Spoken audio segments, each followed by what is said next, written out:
একের পর এক সিরিজ বাতিল করেই চলেছে বিসিবি। জিম্বাবুয়ের বিপক্ষে টেস্টের পর এবার আফগানিস্তানের বিপক্ষে ওয়ানডে ও টি-20 সিরিজ বাতিল করে দিল বাংলাদেশ। মূলত বাজে আবহাওয়া ও ক্রিকেটারদের ওয়ার্কলোডের কথা বিবেচনায় সিরিজ বাতিল করা হলেও তা মানতে নারাজ সমর্থকরা।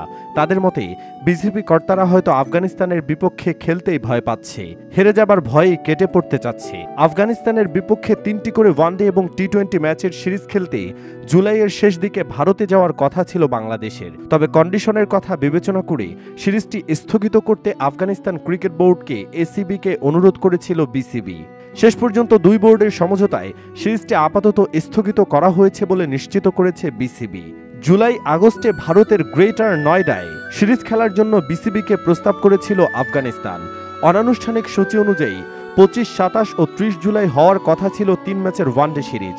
এরপর 2, 4 ও 6 আগস্ট টি-20 সিরিজ খেলার সূচি জানানো হয় বিসিবিকে। এমনটা জানানোর পরই বিসিবি সিরিজ স্থগিতের অনুরোধ করেছিল।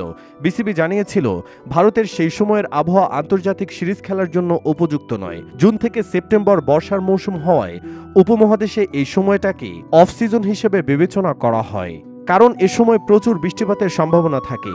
কন্ডিশনের পাশাপাশি ক্রিকেটারদের ওয়ার্কলোডের কথাও মাথায় রাখছে বাংলাদেশ ক্রিকেট বোর্ড। কারণ টি-20 বিশ্বকাপ খেলতে বর্তমানে ওয়েস্ট ইন্ডিজে আছে বাংলাদেশ। সেখান থেকে দেশে ফেরার 3 সপ্তাহ পরে ভারতের বিমান ধরতে হবে সাকিব আল হাসান, নাজমুল হোসেন শান্তদের। সেখান থেকে ফিরে আগস্টের মাঝামাঝি সময়ে পাকিস্তান সফরে যাবে বাংলাদেশ, যেখানে 2 ম্যাচের টেস্ট সিরিজ খেলবেন তারা। পাকিস্তানের পর বাংলাদেশকে খেলতে হবে ভারতের বিপক্ষে।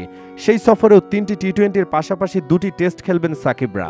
চলতি বছরে বাংলাদেশকে টেস্ট খেলতে হবে সাউথ আফ্রিকা এবং ওয়েস্ট ইন্ডিজের বিপক্ষে। ডিসেম্বর পর্যন্ত টেস্ট চ্যাম্পিয়নশিপের 7টি ম্যাচ খেলতে হবে বাংলাদেশকে।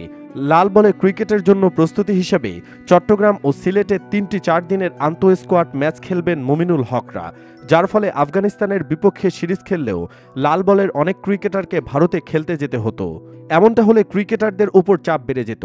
একই কারণে আফগানিস্তানের বিপক্ষে 2টি টেস্ট খেলতেও অনীহা দেখিয়েছিল বিসিবি। এবার ওয়ানডে ও টি-20 সিরিজও স্থগিত করল দুই দেশের ক্রিকেট বোর্ড। তবে বিসিবির এমন ডিসিশনে বেশ সমালোচনা হচ্ছে চারদিকে।